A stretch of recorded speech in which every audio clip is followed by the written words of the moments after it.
북한 최고위직인 인민군 상장이었던 그가 평생을 바친 조국에서 하루아침에 반동분자로 몰려 숙청 위기에 처했습니다.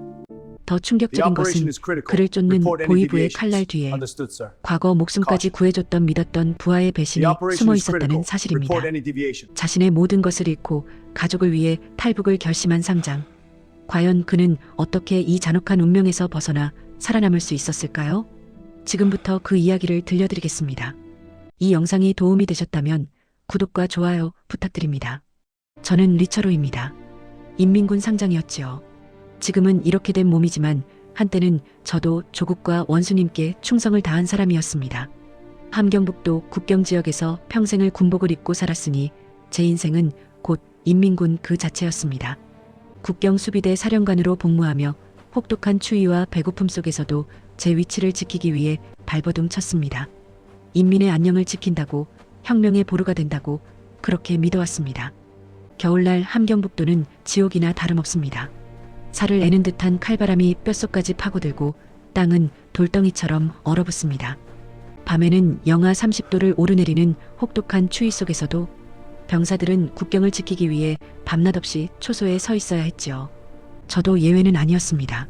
낡은 군복과 해진 장화로는 감당하기 힘든 추위였지만 그래도 저는 상장의 자리에 있었고 그 자리의 무게는 저를 움직이게 했습니다. 간부집이라고 해서 별 수 있겠습니까? 그저 조금 더 따뜻한 방에서 잠들 수 있다는 것뿐. 인민들의 삶은 모두 고단하고 위태로웠습니다. 그날은 유난히 추운 겨울밤이었습니다. 눈발이 휘날리고 집 창문 밖으로 매서운 바람 소리가 울부짖더군요. 아내와 두 아이는 이른 잠에 들었고 저는 홀로 앉아 낡은 난로에 석탄을 넣으며 하루를 정리하고 있었습니다. 그 순간이었습니다. 쾅, 쾅, 쾅. 요란한 소리가 대문을 두드렸습니다. 한밤중에 무슨 일인가 싶어 불길한 예감이 스쳐 지나가더군요. 심장이 발밑까지 곤두박질치는 기분이었습니다. 문틈으로 새어 들어오는 희미한 불빛 너머로 여러 명의 그림자가 보였습니다. 덩치 큰 사내들, 그리고 그들이 입은 보위부 군복. 아, 보위부. 그 이름만 들어도 온몸의 피가 식는 것 같지 않습니까? 제가 그토록 충성했던 조국이 저를 향해 칼날을 들이밀고 있다는 것을 직감했습니다. 문을 열어보니 싸늘한 눈빛의 보위부 간부들이 저를 쳐다보고 있더군요. 그들의 차가운 시선은 마치 저를 얼어붙게 만드는 듯 했습니다. 리처로 동지, 아니 이제는 동지라고 부를 수도 없겠군요. 원수님의 지시입니다. 반동분자 색출 작업에 당신이 연루되었다는 정황이 포착되었습니다. 그들의 입에서 나온 말은 제 귀를 의심하게 했습니다. 반동분자? 제가요? 평생을 조국에 헌신한 제가, 피와 땀으로 상장의 계급을 달았던 제가 반동분자라니요. 얼굴이 하얗게 질리고 손발이 덜덜 떨리기 시작했습니다. 차가운 땀이 등줄기를 타고 흘러내리더군요. 이건 명백한 피의 숙청이었습니다. 김정은 원수님께서 집권하신 이후 수많은 간부들이 이유도 모른 채 사라지거나 숙청당하는 것을 보았습니다. 하지만 설마 그 불길이 저에게까지 닥칠 줄은 꿈에도 생각 못했습니다. 아내가 잠에서 깨어 거실로 나왔습니다. 아이들도 칭얼거리며 뒤따라 나왔고요. 보위부원들은 이미 집 안으로 들이닥쳐 이 잡듯이 뒤지기 시작했습니다. 낡은 책상 서랍부터 벽에 걸린 가족 사진까지 그들의 손길이 닿지 않는 곳이 없더군요. 아이들은 무서움에 떨며 제 바짓가랑이를 붙잡고 숨었습니다. 그들의 작은 손길이 저에게는 오히려 더 큰 고통으로 다가왔습니다. 제가 평생을 지켜온 가족들이 저 때문에 이 차가운 시선과 공포를 마주해야 하다니요. 아무것도 건드리지 마시오. 네, 비록 이렇게 됐지만 가족은 건드리지 마시오. 저는 필사적으로 소리쳤습니다. 제 목소리는 이미 갈라져 있었고 심장이 터질 것 같았습니다. 보위부 간부는 비웃는 듯한 표정으로 저를 바라보더군요. 원수님의 지시라면 당신의 가족도 예외가 될 수 없습니다. 반동분자의 씨앗은 말려야지요. 그들의 말은 비수가 되어 제 심장을 꿰뚫는 것 같았습니다. 제 충성이, 제 노력이, 제가 쌓아 올린 모든 것이 한순간에 무너져 내리는 절망감을 느꼈습니다. 땀과 공포로 얼룩진 제 얼굴은 더 이상 상장의 위험 같은 것은 찾아볼 수 없었습니다. 오직 가족을 지켜야 한다는 필사적인 의지만이 제 눈빛에 남아 있었습니다. 이대로는 안 됩니다. 무슨 수를 써서라도 저는 살아야 했습니다. 제 가족을 위해서라도 말입니다. 그때였어요. 아버지가 보위부에서 취조를 받고 돌아오신 후 매일 밤 악몽에 시달리시는 모습을 보면서 더는 이렇게 살 수 없다고 생각했죠. 숙청의 칼날이 우리 가족에게 더 깊이 들어오기 전에 제가 무슨 수를 써서라도 이 지옥 같은 곳에서 벗어나야겠다고 마음먹었어요. 아바이, 어머니, 그리고 어린 동생들까지 제 손으로 살려야 한다는 강박에 시달렸죠. 밤늦게 아버지가 잠드신 걸 확인하고 방에서 나왔어요. 밖은 칠흑 같은 어둠에 잠겨 있었지만 제 마음속은 더 어두컴컴했죠. 낡은 마루에 앉아 덜그럭거리는 소리를 내지 않으려 애쓰면서 저는 고향을 등지고 떠난다는 것이 얼마나 엄청난 일인지 다시금 되새겼어요. 떠올리기만 해도 심장이 쿵 내려앉는 것 같더군요. 하지만 이대로 주저앉아 있다가는 모두 죽을 거라는 확신이 더 강했어요. 며칠 동안 저는 몰래 움직였어요. 장마당 구석구석을 돌면서 아는 사람들을 만나면서 혹시나 하는 마음에 눈치껏 물어봤죠. 탈북을 돕는 사람들이 있다는 소문은 예전부터 있었거든요. 위험한 일이라 다들 입도 뻥긋 안 하려 했지만 제 눈빛이 얼마나 절박했는지 아니면 그저 제가 운이 좋았는지 한 아주머니가 제게 희미하게 길을 알려주더군요. 압록강 상류 쪽으로 가면 소문이 있는 곳이 있을 거다라고요. 그 소문을 쫓아 며칠을 걸었어요. 산길을 오르고 강가를 따라 걷는 동안 제 주위의 모든 풀잎과 나무가 저를 감시하는 눈처럼 느껴졌어요. 낡은 옷차림의 행색이 초라한 저를 보면 모두가 의심의 눈초리를 보냈죠. 그때마다 심장이 쪼그라드는 것 같았지만 아버지, 어머니, 동생들 하는 생각으로 버텼어요. 혹시 보위부에 잡히기라도 하면 우리 가족은 정말 끝장인 거니까요. 마침내 저는 소문으로만 듣던 그 사람을 만났어요. 어두운 오두막 안에서 촛불 하나의 의지에 앉아있는 중년의 남자였죠. 그의 얼굴은 주름투성이었고 눈빛은 모든 것을 꿰뚫어보는 듯 차가웠어요. 제가 떨리는 목소리로 사정을 이야기하자 그는 아무 말 없이 한참을 듣기만 하더군요. 그리고는 짧게 물었어요. 목숨을 걸 각오가 되어 있습니까? 저는 망설임 없이 고개를 끄덕였어요. 네, 아시겠습니까? 우리 가족을 살릴 수만 있다면 무엇이든 할 겁니다. 그는 제 얼굴을 한참 들여다보더니 한숨을 내쉬었어요.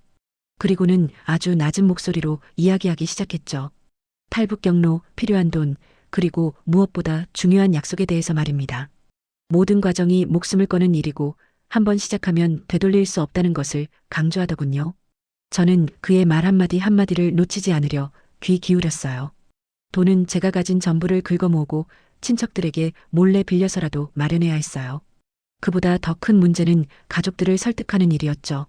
특히 아버지는 고향을 떠나는 것을 굉장히 힘들어하실 게 분명했으니까요. 하지만 저는 알았어요. 이 결정을 지금 내리지 않으면 우리는 모두 죽게 될 거라는 것을요.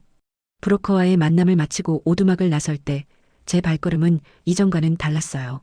무거웠지만 동시에 단단하게 굳어진 느낌이랄까요? 이제 정말 시작인 거죠. 우리 가족의 생존을 위한 길고 위험천만한 여정이 말입니다. 정말이지 그렇게 춥고 배고픈 길을 헤쳐온 것도 기적이라고 밖에는 말할 수 없겠어요. 칠흑 같은 밤 드디어 두만강이 저희 눈앞에 펼쳐지더군요. 강은 온통 얼어붙어 있었는데 그 하얗고 차가운 얼음 위로 달빛이 희미하게 비치니 그게 꼭 죽음의 문턱 같기도 하고 또 한편으로는 살아서 나갈 유일한 길 같기도 했어요. 차마 발을 떼기가 어려웠지만 보위부 동무들에게 잡히면 아오지 탄광행 아니면 바로 죽음이라는 생각에 온몸에 소름이 돋았어요. 아버지는 저희를 돌아보며 손짓으로 조용히 하라는 신호를 보냈어요. 어머니는 제 손을 꽉 잡았고 저는 너무 무서워서 그저 어머니 옷자락만 붙들고 있었지요. 얼음 위로 발을 내딛는 순간 크르륵 하는 소리가 강하게 울리는데 심장이 쿵하고 떨어지는 줄 알았어요. 혹시라도 얼음이 깨질까봐, 혹시라도 소리가 멀리 퍼져서 들킬까봐 숨조차 제대로 쉴 수 없었답니다. 온몸이 바늘로 콕콕 찌르는 듯한 추위는 말할 것도 없고요. 한참을 조심조심 걷고 있는데 갑자기 저 멀리 강 건너편 숲에서 날카로운 휘파람 소리가 들려오는 거예요. 그리고 이어서 탕 하는 총성이 울렸어요. 순간 아버지가 저와 어머니를 밀치며 엎드려 빨리 하고 소리쳤어요. 저와 어머니는 얼음 위에 납작 엎드렸는데 총알이 쉬익하고 머리 위를 스쳐 지나가는 소리가 생생하게 들리더군요. 두 번째 총성, 세 번째 총성. 총알이 얼음 바닥을 때리며 파박하고 튀는 소리가 바로 옆에서 들려왔어요. 엄마, 제가 울음을 터뜨리려 하자 어머니가 제 입을 손으로 막으며 눈물 고인 눈으로 저를 다독였어요. 아버지는 이쪽으로 빨리 하고 외치며 저희를 이끌었어요.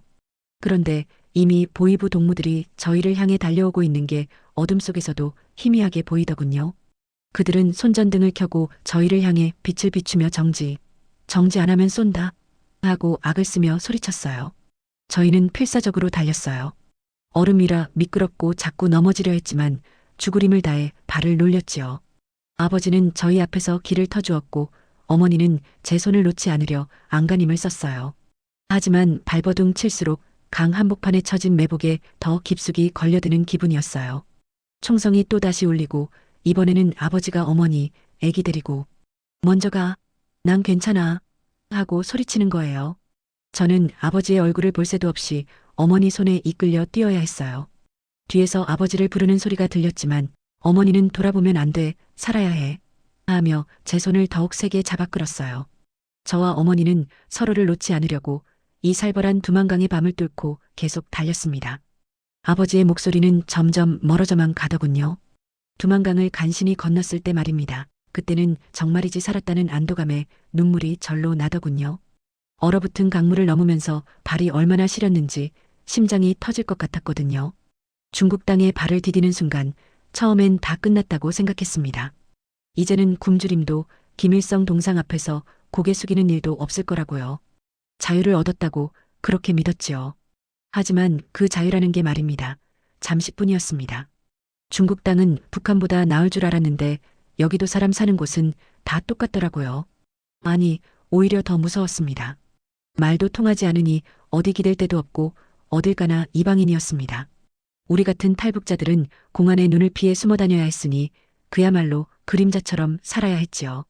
처음 며칠은 그저 굶주린 배를 움켜쥐고 도시 변두리를 헤맸습니다. 빵 조각이라도 얻어먹으려고 쓰레기통을 뒤지는 꽃제비들이 얼마나 많던지요. 저하고 똑같이 깡마른 아이들이 말입니다. 서로 뺏고 뺏기는 모습이 어찌나 참담하던지. 저도 그들과 똑같은 신세가 된 거지요. 밤에는 차가운 시멘트 바닥이나 버려진 건물 구석에서 새우잠을 자고 낮에는 사람들의 시선을 피해 숨어 지냈습니다. 잠이 와도 제대로 눈을 붙일 수가 없었습니다. 언제 공안이 들이닥칠지 모르니 작은 인기척에도 깜짝깜짝 놀라 깨곤 했지요. 심장이 쿵쾅거려서 숨쉬기도 힘들 정도였어요. 그렇다고 마냥 숨어만 있을 수는 없잖습니까? 굶어 죽을 수는 없으니 뭐라도 찾아야 했습니다. 낮에는 어두운 골목길이나 시장 구석에서 사람들이 버린 음식 찌꺼기를 찾아다녔습니다. 어떤 날은 운 좋게 상한 과일이라도 찾으면 그걸로 하루를 버티고요. 냄새가 좀 나도 맛이 이상해도 가릴 처지가 아니었습니다. 그저 목구멍으로 넘길 수만 있다면 다 감사했지요. 한 번은 시장에서 몰래 빵 하나를 훔치려다가 상인한테 들켰던 적도 있습니다. 그 사람이 얼마나 소리를 지르던지 주변 사람들이 다 저를 쳐다보더군요. 얼굴이 화끈거리고 온몸이 부들부들 떨렸습니다. 다행히 붙잡히지는 않았지만 그때부터 사람들의 시선이 얼마나 무서운지 뼈저리게 느꼈습니다. 언제든 신고당할 수 있다는 생각에 잠시도 마음을 놓을 수가 없었습니다. 아시겠습니까? 그렇게 하루하루가 살얼음판을 걷는 것 같았습니다. 밤이 되면 조금이라도 더 안전한 곳, 사람이 없는 곳을 찾아 발길을 재촉했습니다. 어둠만이 유일한 친구였어요. 별빛도 없는 캄캄한 밤길을 걷다 보면 고향에 두고 온 어머니, 아버지 얼굴이 떠오르곤 했습니다. 지금쯤 두 분은 잘 계실까? 저를 얼마나 찾고 계실까? 그런 생각을 하면 가슴이 미어져서 눈물도 제대로 흘리지 못하고 그저 입술만 깨물었습니다. 울면 들킬까봐 소리도 내지 못하고 말입니다. 어느 날은 낡은 공장 창고를 발견했습니다. 문은 부서지고 안에는 먼지가 수북했지만 그래도 비바람을 피할 수는 있겠더라고요. 한숨 돌리나 싶었지요. 그런데 그곳에도 먼저 와서 숨어 지내는 사람들이 있었습니다. 저와 같은 처지의 탈북자들이었습니다. 서로 말없이 눈빛만 주고받았지만 그 눈빛 속에는 똑같은 절박함과 두려움이 담겨 있었어요. 우리는 서로에게 아무것도 줄 수 없었지만 적어도 잠시나마 서로의 존재로 인해 덜 외로웠던 것 같습니다. 하지만 그 안도감도 오래가지 못했습니다. 며칠 뒤 새벽녘에 바깥에서 시끄러운 소리가 들리더군요. 공안이다. 누군가 작은 목소리로 외쳤습니다. 심장이 발밑으로 쿵 떨어지는 것 같았습니다. 우리는 쥐새끼처럼 뿔뿔이 흩어졌습니다. 저는 구석에 쌓인 낡은 천 조각들 틈으로 몸을 숨겼습니다. 퀴퀴한 냄새가 코를 찔렀지만 숨쉬는 것조차 조심스러웠습니다. 발소리가 점점 가까워지고 거친 중국어 욕설이 들려왔습니다. 제발, 제발 못 보고 지나가 달라고 속으로 빌고 또 빌었습니다. 그 순간 제가 살아있는 건지 죽어있는 건지조차 분간이 안 갔습니다. 그저 온몸의 세포 하나하나가 얼어붙는 것 같았어요. 제발 이 지옥 같은 순간이 끝나기를 바랄 뿐이었습니다. 이대로 잡히면 다시 북송되면 생각하기도 싫었습니다. 그저 시간이 멈춰버렸으면 좋겠다고 간절히 바랐습니다. 연변의 한 조선족 마을에서 한동안 숨어 지내고 있었어요. 낯선 땅이라 해도 그나마 조선말을 쓰는 사람들이 살아서 잠시나마 불안한 마음을 덜 수 있었지요. 춥고 배고픈 건 여전했지만 적어도 북조선 보위부의 눈을 피했다고 생각했습니다. 따뜻한 아랫목에 앉아 잠시 쉬고 있을 때였어요. 낮게 깔리는 조선족 할머니들의 대화를 우연히 듣게 되었지요. 어이구, 보위부 사람들이 여길 또 왔다 갔대. 국경 경비가 더 삼엄해졌다는군. 이번엔 뭔가 단단히 벼르는 눈치던데 전보다 더 악착같이 찾는다고 하더라고. 저를 찾는 이야기인 줄은 짐작했지만 그 다음 말에 저는 심장이 그대로 얼어붙는 줄 알았어요. 할머니 한 분이 나지막이 속삭이더군요. 글쎄, 이번엔 북조선에서 넘어온 사람 중 하나가 협조해서 도망친 사람들을 찾는다지 뭡니까. 자기 옛 상관을 잡으려고 눈에 불을 켰다고 하던데. 그 말을 듣는 순간 제 머릿속을 스쳐 지나가는 얼굴이 있었습니다. 과거 제가 어려울 때 여러 번 도움을 주었던 믿었던 부하의 얼굴이었습니다. 설마 했습니다. 제가 그를 얼마나 아꼈는데요. 목숨 걸고 그를 살려준 적도 있었지요. 그런데 그 동무가 저를 잡기 위해 보위부와 손을 잡았다는 겁니다. 아시겠습니까? 그 배신감이란 말로 다 표현할 수가 없어요. 피가 거꾸로 솟는 기분이었습니다. 저만 잡히는 게 문제가 아니었지요. 저 때문에 제 가족들이 다 위험해지는 겁니다. 그 사실을 아는 순간 여기 더 이상 머물러 있을 수가 없었어요. 당장이라도 보위부 놈들이 들이닥칠 것 같았지요. 몸은 천근만근 무거웠지만 다시 도망칠 수밖에 없었습니다. 밤이 깊어지자 캄캄한 어둠 속을 헤치고 마을을 벗어나기 시작했어요. 차갑게 불어오는 밤바람에 제 몸은 덜덜 떨렸습니다. 추위 때문만이 아니었지요. 등 뒤에서 누군가 저를 쫓아오는 듯한 섬뜩한 기분에 자꾸만 뒤를 돌아보게 되더군요. 제가 믿었던 사람에게 뒤통수를 맞았다는 사실이 저를 더욱 비참하게 만들었습니다. 저를 따르던 동무가 이제는 저를 사냥하는 사냥개가 되어버린 겁니다. 발걸음을 재촉할수록 눈물인지 땀인지 모를 것이 얼굴을 타고 흘러내렸습니다. 이대로 가다가는 정말 끝장이라는 생각에 제 발은 멈출 줄을 몰랐습니다. 어디로 가야 할지도 모른 채 그저 앞만 보고 달리고 또 달렸습니다. 발밑에 돌멩이가 굴러 발목을 삐끗할 뻔했지만 멈출 여유는 없었어요. 뒤에서 들려오는 희미한 게 짖는 소리에도 심장이 쿵 하고 떨어지는 것 같았지요. 여기가 마지막일지도 모른다는 공포가 저를 집어삼키는 듯 했습니다. 중국 국경을 가까스로 넘어서자마자 우리는 또 다른 지옥으로 발을 들인 것이나 다름없었습니다. 진화 동무와 브로커의 도움으로 트럭 짐칸에 몸을 싣고 며칠 밤낮을 달렸지요.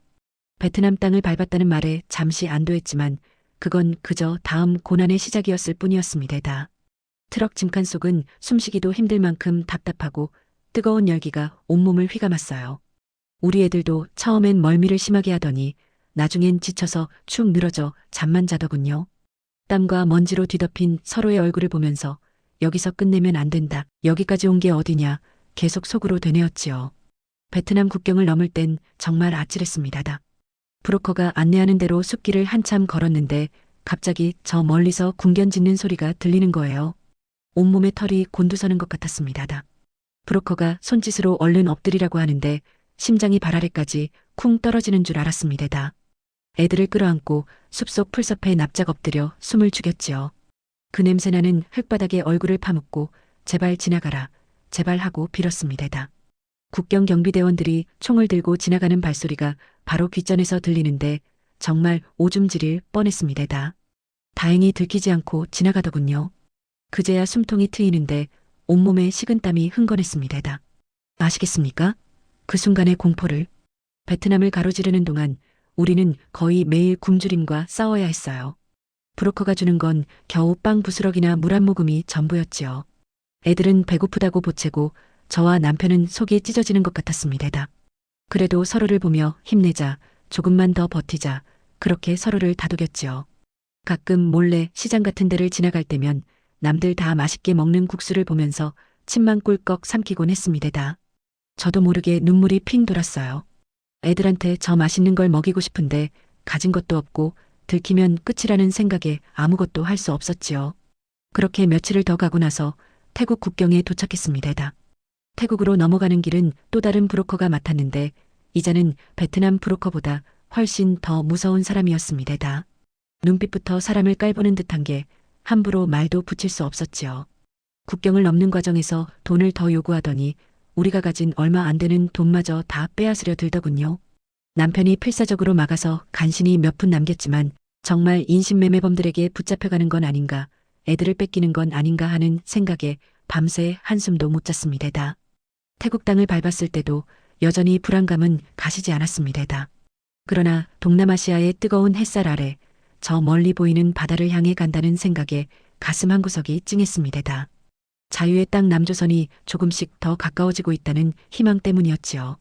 이 지긋지긋한 도망자 생활도 굶주림도 공포도 곧 끝날 거라는 막연한 기대를 품고 우리는 다시 발걸음을 옮겼습니다. 언제쯤 이 길의 끝을 볼 수 있을까요? 그날이었어요. 마침내 그 땅을 밟았던 날 말이어요. 캄캄한 어둠 속에서 배에서 내렸을 때 어두컴컴한 바다만 보였던 게 아니었습니까? 저 멀리 불빛들이 아스라이 반짝이더군요. 그 불빛들이 꼭 우리를 반겨주는 것 같았어요. 진아가 제 손을 꽉 잡았는데 그 손에서 느껴지는 떨림이 제 심장까지 전해지더군요. 오빠 여기 진짜 남조선이에요? 진아가 흐느끼며 묻는데 저도 목이 메어 아무 말도 할 수 없었어요. 그저 고개를 끄덕일 뿐이었지요.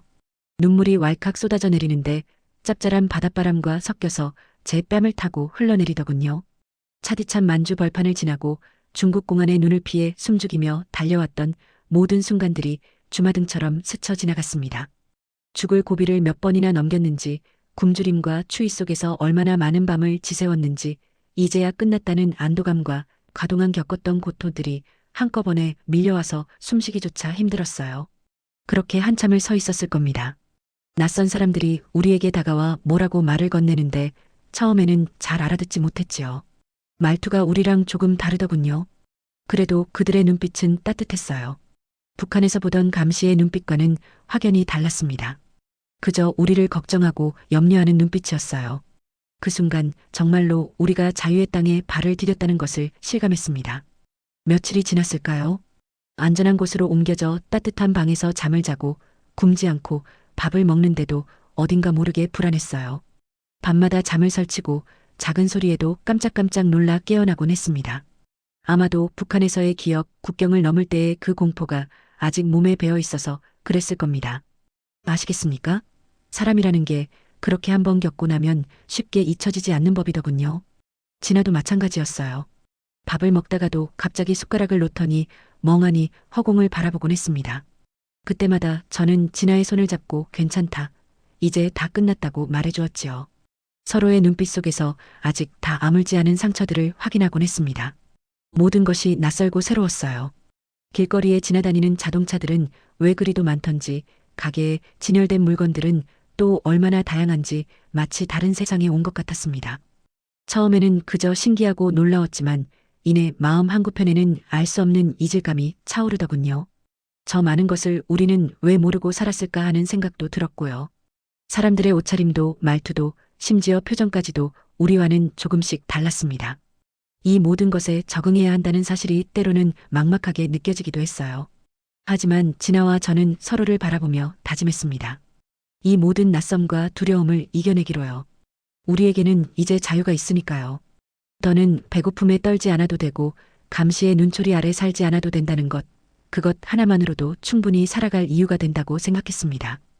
비록 아직은 모든 것이 서툴고 어렵지만 저희의 눈빛에는 희망의 불꽃이 활활 타오르고 있었습니다. 이제부터 진짜 시작이라는 것을요. 남조선 땅을 밟고 나면 모든 고통이 끝날 줄 알았어요. 그런데 아시겠습니까? 몸은 편해졌지만 마음은 또 다른 전쟁을 시작하더군요.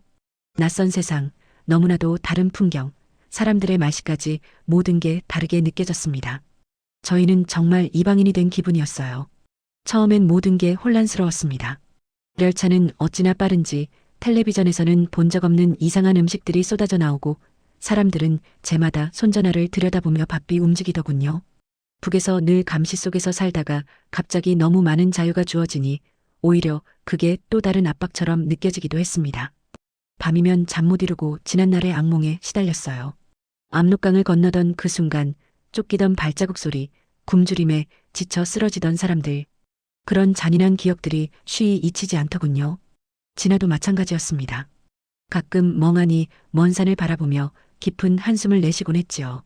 그럴 때마다 제가 진아 손을 꼭 잡아주었습니다. 서로에게 기대는 것이 저희가 살아남는 방법이었어요. 저희는 하나원에서 교육을 받고 사회에 나왔지만 문화적 이질감은 생각보다 컸습니다. 북에서 흔히 쓰던 말들이 남에서는 전혀 다른 뜻으로 쓰이기도 하고 또 남에서 쓰는 신조어들은 도무지 알아들을 수가 없었죠. 하지만 포기하지 않았어요. 진아는 저보다 먼저 사회에 적응하려고 노력했습니다. 텔레비전을 보며 남조선 사람들의 말투를 따라하고 저에게도 늘 새로 배운 단어를 알려주더군요. 저는 진아 덕분에 많이 웃고 힘을 냈습니다. 어느 날부턴가 저희는 저희의 이야기를 하기 시작했습니다. 처음엔 많이 두려웠어요. 다시 그 끔찍한 기억들을 끄집어내는 것이 너무 고통스러웠으니까요. 하지만 저희의 이야기가 다른 사람들에게 북한의 현실을 알리고 또 자유의 소중함을 일깨워줄 수 있다는 것을 알게 되었습니다.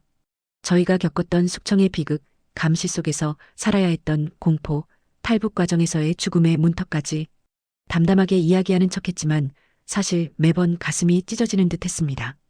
그래도 우리 같은 사람이 또 생겨서는 안 된다는 마음 하나로 버텨냈습니다. 이젠 저희는 남조선 사회의 당당한 일원이 되었습니다. 여전히 고향에 대한 그리움은 사무칩니다. 겨울이면 흰 눈이 내리던 두만강변 그곳에 두고 온 가족들 생각에 목이 메이곤 해요. 하지만 저희는 자유를 찾아온 사람들이지 않습니까? 저희의 여정은 단순히 고향을 떠나온 것이 아니라 인간다운 삶을 향한 숭고한 발걸음이었다고 생각합니다. 아픔을 딛고 일어서서 저희의 증언이 작은 불씨가 되어 북녘 동포들에게도 자유의 빛이 닿기를 바랄 뿐입니다. 새 삶은 시작되었고 저희는 이 길을 묵묵히 걸어갈 겁니다.